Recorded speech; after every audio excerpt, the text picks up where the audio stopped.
Joined now by broadcaster and political commentator Matthew Stadlen and Stephen Wolfe, the director at the Centre for Migration and Economic Prosperity. Matt, good morning. Let me start with you. Were the Albanians right to do this on Saturday, do you think? Absolutely. I was invited by one of my Albanian British friends, Kajesi, to go on this demonstration, and I would have done, but he only invited me at the last minute, and I was busy looking after my 7-week-old son, so I couldn't go. But you said that they brought London to a standstill. They didn't bring London to a standstill. It was a protest on Westminster Bridge, which was organised in cahoots with the police. So with the full permission of the police, it was a 2-hour protest. At the end of those 2 hours, people started leaving. There was no violence, no nastiness. One thing that was perhaps a little bit unhelpful was putting an Albanian flag over a statue of Winston Churchill. Now, I've talked to my friend about that. He said that was a sign of respect. It absolutely was not an insult. But of course, the Daily Mail runs with that.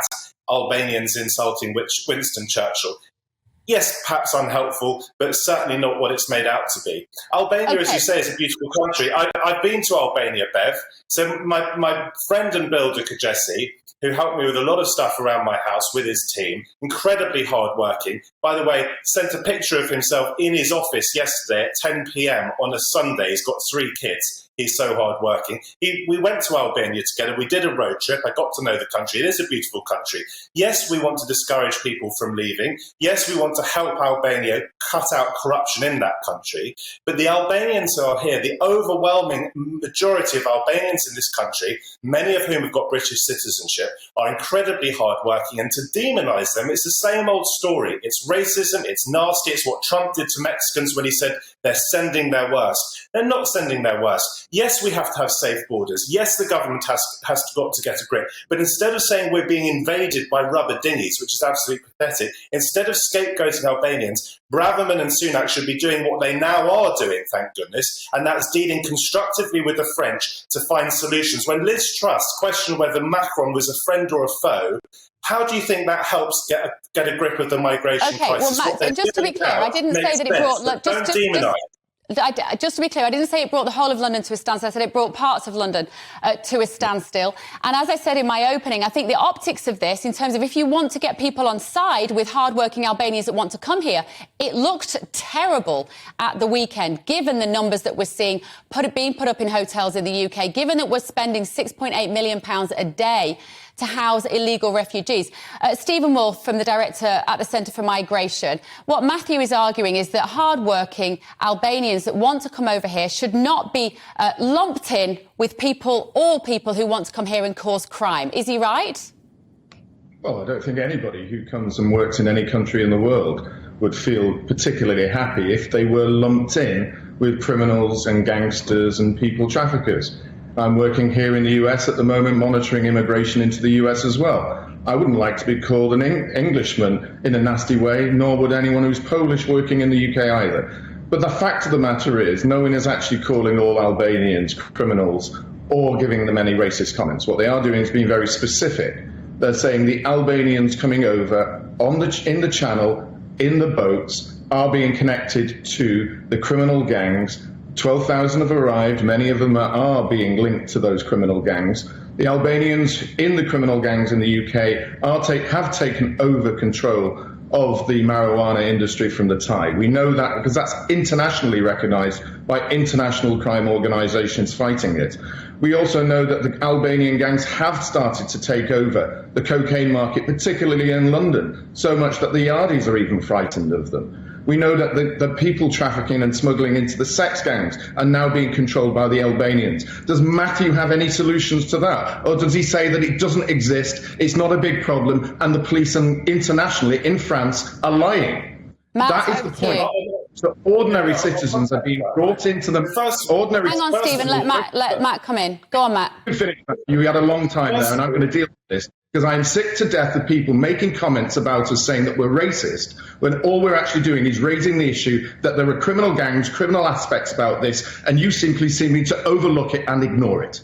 Go on, Matt. But very, very clear. First of all, Stephen says there's lots of evidence that 12,000 Albanians who have come to this country are connected to gangs. I'd like to know what his research is. That's the first point. Second point the National Crime Agency have said that. National Crime Agency have said this is a problem. Crime. Secondly, there certainly are some Albanian criminals. There are plenty of criminals from every different country, and not least of all our own country. We've got 85% of paedophiles in this country look like us, look like Steve and me, white men. So we really must not fall into the trap of letting the government off the hook by scapegoating Albanians. The Tories have been in power for 12 years. This so-called crisis, and by the way, it's partly seen as a crisis because it's so visible. People were coming over in lorries before, we didn't see it because they were stowing away in lorries. So the numbers may not have changed, it's the visibility. But we have to not let this government off the hook. What they need to do is take practical solutions. I absolutely support strong borders in this country. I think we should be generous to refugees. My grandparents were Jewish refugees. I wouldn't be alive if this country hadn't been generous. We have to be generous, but we have to, Bev, we have to, of course, clamp down on illegal migration. And when we have crime in the UK, the police have to do their jobs. Above all, the government has to do its job. But Matt, the Albanians who are arriving here on the small boats don't have a reason to be here as refugees. They're coming from a safe country. It might be poor, but they're at no personal danger there, so they just do not qualify under that particular definition. Well, first of all, only people who do qualify, I'll be absolutely clear about this, only people, hear what I say, only people who qualify for asylum in this country should be given asylum. We have to be absolutely crystal clear. The fact is that a lot of Albanians who have been processed, and remember the government system is years behind. The government is in a complete mess. They're not processing claims quickly enough, which is partly why we've got these terrible conditions in asylum centres in Kent. But those who should not be here, shouldn't be here. They should be deported. Absolutely, they should be deported. But those who have a right to stay should be allowed to stay. And those who have been processed, Bev, and this is really important, everyone watching knows, a very high percentage of those who have actually had their asylum cases processed have been, by our state, by the British state, granted asylum. And that says a lot. Absolutely, and I don't think anyone would argue with that. If you're going to go through the correct channels and have right to remain here and work and contribute to our tax system, then A-OK. We're all happy with that, Stephen, aren't we? But isn't the problem that 12,000 Albanians have not chosen to take that route? And I'm sure there's a lot that we actually agree on. We all agree the government should be doing more to make this system work. We should be tightening up our borders. Let's see if the news today changes that. But Stephen, last word to you. Well, I would say that in terms of Albania, there was roughly around the same numbers who came last year. Matthew is right that the people came over. In terms of the lorries, they're still doing that this year. There probably will be around 10,000 on the lorries this year.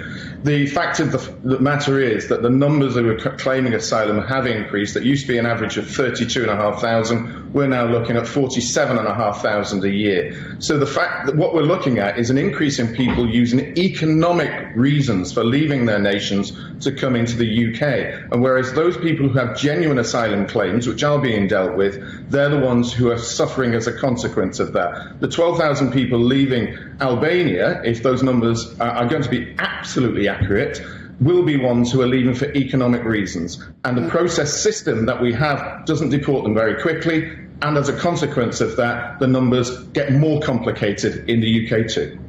Guys, I'm sure we'll talk about it again soon. Great debate. Thank you both for joining me. As we say, we do need to be talking about this without accusations of racism and xenophobia, because that's in everybody's interest. Matt Stadlen, broadcaster and political commentator, and Stephen Wolfe, the director at the Centre for Migration and Economic Prosperity there. Thank you both.